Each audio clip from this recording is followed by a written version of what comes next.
Self-decontamination and a radiation emergency. This video was born because of all y'all, well, not all of you, but there were a lot of comments on a video I recently did about tips to survive a nuclear event.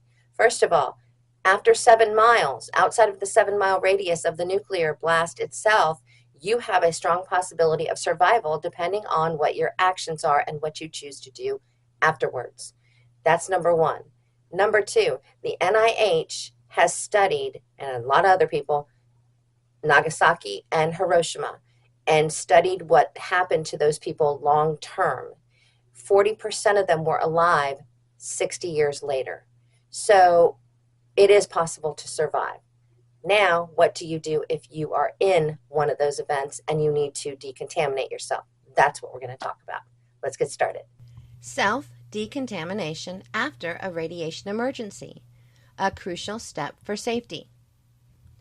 In the unfortunate event of a radiation emergency, swift and effective self-decontamination is paramount for minimizing the risk of harm. According to guidelines provided by the Centers for Disease Control and Prevention, or CDC, the process involves several crucial steps to ensure the removal of radioactive material and reduce exposure. Here is a comprehensive guide on how to self-decontaminate. Water sources and decontamination. In a radiation emergency, municipal tap water sources may be compromised. If tap water is contaminated, public health officials may advise using bottled water for drinking. However, tap water can still be used for decontamination purposes. Radioactive material in water sources will be diluted to safe levels for washing skin, hair, and clothing. Remove your outer layer of clothing. The initial step is to take off the outer layer of clothing. This simple action can eliminate up to 90% of radioactive material. Care must be taken during the removal process to prevent the release of radioactive dust. Place the removed clothing in a plastic bag or sealable container, ensuring it is stored away from others. Wash yourself off. If a shower is unavailable, wash uncovered parts of your body at a sink or faucet using soap and ample water. In the absence of a sink, use moist wipes, clean wet cloths, or damp paper towels to wipe uncovered areas, giving special attention to your hands and face. Dispose of used wipes or cloths in a sealed plastic bag, placed in a designated area away from people and pets. Showering for decontamination. If a shower is accessible, take a warm shower using plenty of soap.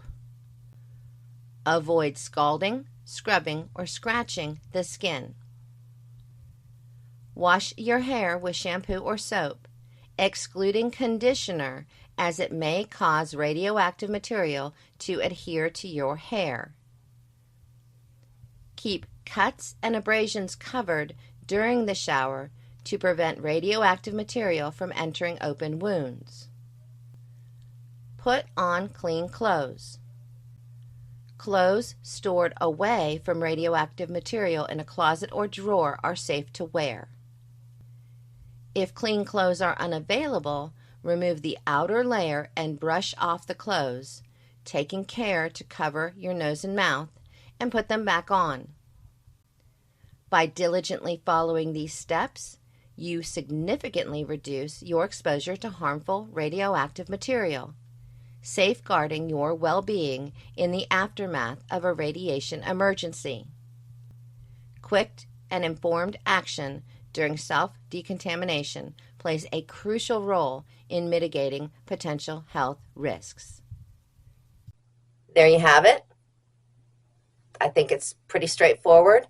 This literally came directly from FEMA for the most part, the instructions. I added a little bit of extras, but This is where it came from. This is what they say you need to do. I will say in one clarification that a lot of videos tell you, hold up for 3 days, have food for 3 days. No. If you are close to that blast radius, let's say you're 100 miles away, I would suggest the longer you can stay inside, the better. And somebody else asked me about what would you do about your waste disposal. So I'm going to have to do a video on that because I do have some creative ideas for you. Let me know what you think. Like, comment, share, all that good stuff, and I'll see you again soon. Thank you.